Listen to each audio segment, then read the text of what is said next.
I got a really good question and topic today. So, if you were a background character, what would be the worst faction to be a background character to? Like, not being a main character, but you're like there. You're just there, basically. So you could die at any moment. Like, you got the CCG investigators in Tokyo Ghoul. You have Aragiri from Tokyo Ghoul. You have the Survey Corps from Attack on Titan. You got the Demon Slayer Corps from Demon Slayer. You got Bugs 2, the group from Terraformers that went to Mars and fought mutated cockroaches. Like, bro, there's so many terrible fates as a side, bro.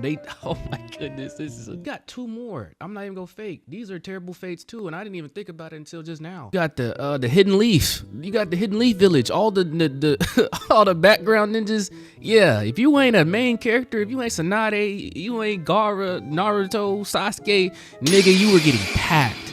Then you got Chainsaw Man. You got the what are they called? The Public Safety Devil Hunters.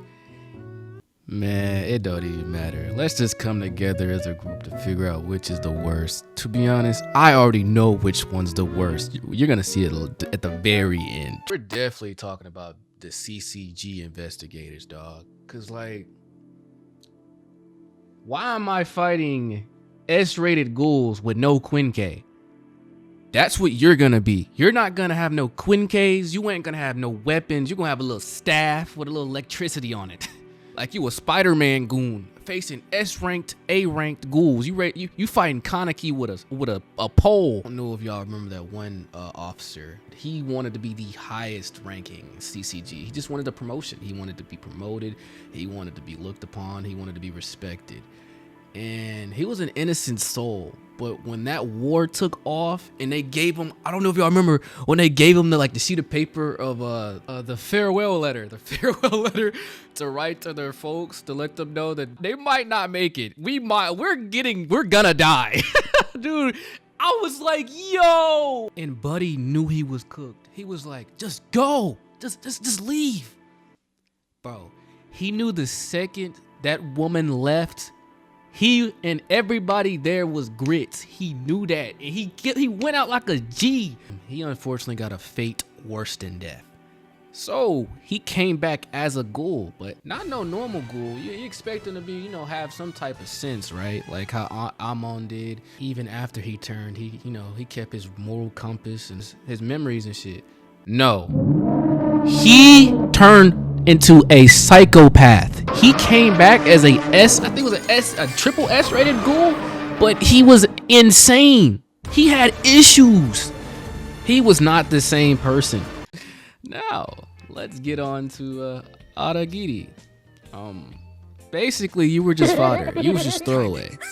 Whatever happens to you, just die. That's all you were. You had no plot to you. You just was gonna die. Imagine, all right, you think, oh yeah, we finna win this. These humans ain't nothing. The femboy they call Stitches sometimes jumps off a moving aerial motorcycle and shoots all of y'all by himself, kills you all, and it does a little bro, like what? Now that the Tokyo Ghoul segment is over, let's talk about Attack on Titan. The Survey Corps. So if I had no prior knowledge of what we were fighting exactly, I would instantly try to serve for the Survey Corps. You telling me I can swing around like Spider-Man? I got these two swords that I can work with, and all I gotta do is enlist? But as soon as I get on the front lines and realize I'm fighting them gigantic titans as a human, I'm running the opposite direction. You got me all like when that one soldier asked Captain Irwin, were they all riding to their deaths? He goes, yes, we are. I ain't gonna lie, I fuck with Irwin's speed. They were not. Their memory serves as an example to us all. The courageous fallen, the anguished fallen. Their lives have meaning because we, the living, refuse to forget them. And as we ride to certain death, we trust our successors to do the same for us. Because my soldiers do not buckle or yield when faced with the cruelty of this world. My soldiers push forward My soldiers scream out. My soldiers rage. Boy, I would've ran the opposite direction, bro. You got me fucked up. Where you going, Dominic? Where you going? I ain't even gonna sit and hold you. In reality, I probably would have pushed forward with bro, because that speech is way too hard to be running in the opposite direction for. It's probably the adrenaline they was feeling when he was talking, dog. They was like, you know what? Hey, we finna die anyways. That's a high you just genuinely can't reach. But hey, at the end of the day, you got Mikasa and all the other girls you can look at before you die. You big perv. Get over here. Let's dance. Let's dance.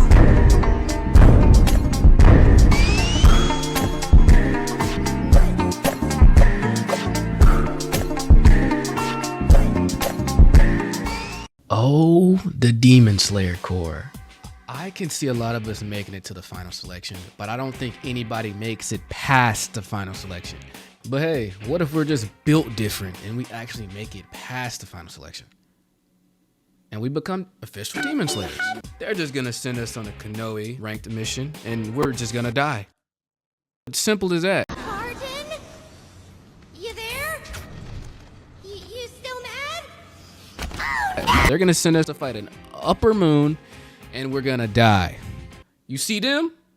That's us. We as in us. That is us. If we get sent on any mission without the main protagonist, we are dead. Simple as that. There's nothing much we can do about it. We have no plot armor at all. It's just us. Death is awaiting us. Now let's talk about Chainsaw Man.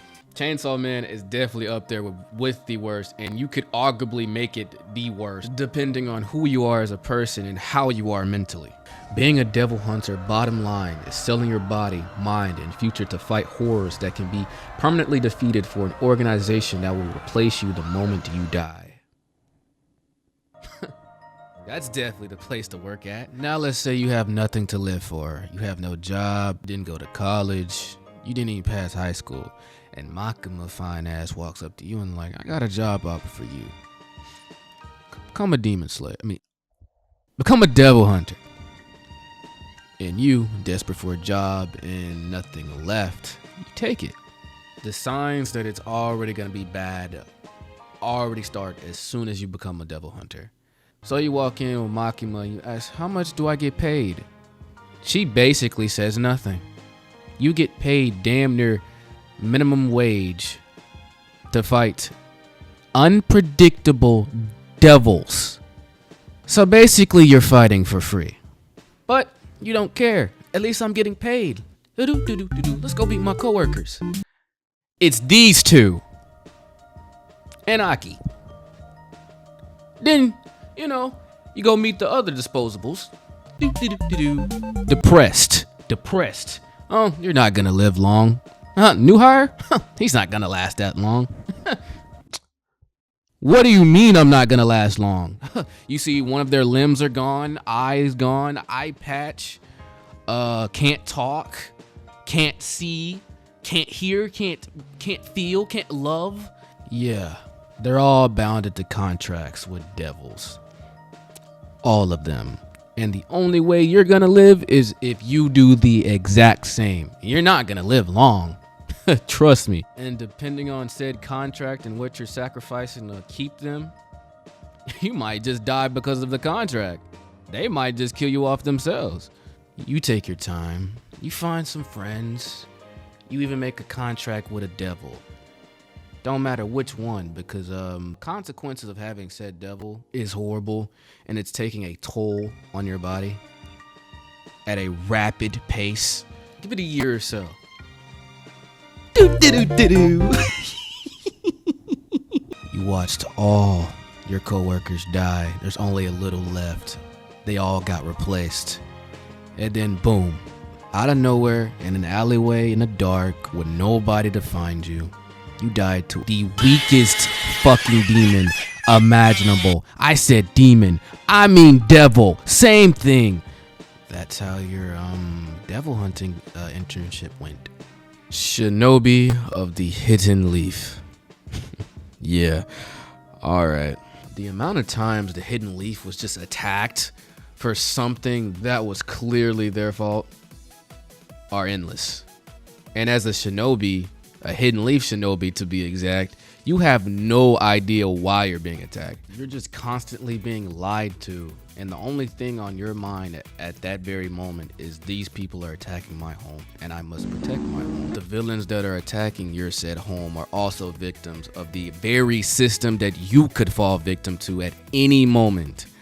The shinobi way, the ninja way, which is incredibly flawed. It just makes the villains crash out way more reasonable. We'll just keep it a buck. Start here. Child soldiers. That's already red flag number 1. We starting at age like 8, 5, etc.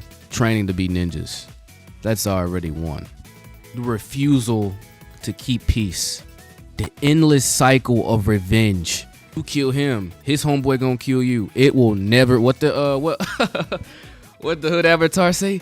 Now everybody chill the fuck out. What are we fighting for? That would literally stop half the plot of Naruto if they would have just chill out. Let's talk. Let's calm down. It makes Naruto's talk no jutsu make sense sometimes. That's all they have to do. Or a leader, a Hokage, step foot in office first day and be like, something's gotta change. All of this is changing today. And if you ain't about it, I'm the Hokage. Y'all niggas can't fuck with me. Y'all already knew that. I have all y'all niggas. What's up? I did. You got corrupt leaders all over the place. The blind leading the blind. After the Nine Tails attack, the Leaf instantly held the Uchiha responsible for that attack with 0 proof, not a lick of proof at all. And the Uchiha clan was relocated to the edge of the village and they were put under constant surveillance. If I'm an Uchiha in this situation, I'm livid. I am heavily upset because why am I being punished for something we didn't do? And then right after that, we decide to start a coup. Then we all get slimed out by our own clansmen. And sake for the Hidden Leaf village. And the boy was no older than 13 years of age. Traumatize this kid for the sake of the Hidden Leaf village. If the leaf just learned how to grow and speak, none of this would have happened. None of this would have happened. All of this could have been avoided. We could have thrived together, but no, we choose the old shinobi way, which is flawed and horrible. So as a background ninja, to be honest, you're better off just having a Shikamaru mindset, becoming a leaf ninja. You know, having a few fights, having a few battles, you know. Hope and pray there isn't a war in your term, in the years you're a leaf ninja. You can get a wife and kids and they do the same thing. You can chill and just play shogi all day. But you're probably gonna die before that because you're a background character. You don't get that luxury. You're too busy in the front lines fighting Madara, getting bombed by Pain, getting jumped by the Akatsuki, and dying to a paper bomb. Your fate is sealed, player. And oh my goodness, let's talk about the worst. Let's talk about Terraformers.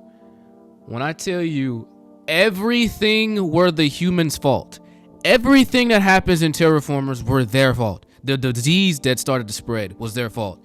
The cockroaches that evolved on Mars was their fault. Everything they did in this anime was their fault. None of this would have happened if they didn't do what they did. Simple as that. So the humans had something called the terraforming experiment. They had 2 plans. Algae, to produce oxygen through photosynthesis, and have the cockroaches eat the algae and to recycle the organic matter. They chose the cockroaches because they can survive in extreme cold, radiation, low oxygen. They can reproduce quickly. They require very little care and are almost impossible to wipe out. These Nimrods assumed that the roaches would stay insect-like, they would remain non-intelligent, and never pose a threat. Oh my goodness. But what they got was rapid, extreme evolution, selection for strength, intelligence, and cooperation. So development of humanoid bodies. So they're not insects anymore. They're big, brolic black dudes. That's what they are now, basically. That's what they are. You have to imagine an atmosphere with no predators and harsh conditions. Only the strongest are going to survive. And those who survived became the terraformers, or so-called roaches. Nigger roaches, basically. Now imagine being the first humans to board that spaceship to Mars. They weren't just going to observe what they created. They were invading someone's home. And what do people do when you invade their home? They defend it with everything they have in them. And that's what happened. And us humans haven't been on Mars ever. So if there's a virus on said planet and we catch it, and then we bring it back to Earth, how are we gonna treat it? That's what happened. We brought back a disease. We brought back 2020 to Earth willingly, and we can't treat it. So we're losing innocent lives on Earth because of a stupid experiment that backfired on us horrifically. Keep in mind, governments saw this disease, and they didn't just see it as a threat to society. They saw it as a good thing as well, as a weapon. Governments were using this disease as a weapon because you could never tell. It was silent. It's like having mustard gas times 5, but on Shinobi mode. It killed fast. It was the perfect bioweapon. So as a background character or a Bugs 2 member, you were dealing with the threat of the cockroaches, the disease, and other governments using this disease as a weapon to kill all of you. I wouldn't wish this on my worst enemy. Now, let's backtrack to what I was talking about earlier. The Bugs 2 members that went to Mars to survey or reclaim Mars back from said cockroaches. They didn't even touch the ground. Multiple roaches made it on the ship and brutalized half the crew. No proper scouting was done. No real understanding of how these cockroaches evolved was done. They had no backup plan. Just only way is up. That's all they had. Many of your so-called co-workers were chosen for political reasons. None of them was psychologically ready for anything to go wrong. Half of these people were innocent people. They had no idea what was about to happen. Zero idea. You didn't either. You had no idea this was, it got this far. Your governments willingly sent y'all up to the sky, knowing half of y'all were gonna die. Didn't tell you, but they accepted it anyways. They did not care at all. I get to the very end of the video and finally realized that it's pronounced Terraformer, not Terraformers. I was thinking of Transformers this whole time. So this is my first video. So I don't know where I'm gonna go with this channel, but I had a lot of fun making this. I had a lot of fun making this, even though it took a lot of time to make. So how do y'all feel about all of this? What verse, if I missed a verse, let me know. What verse or group do y'all think's the worst to be a part of? Potential part 2? Maybe. I mean, I'm still gonna make videos regardless if this does well or not. So I'll see you all in the next one, hopefully.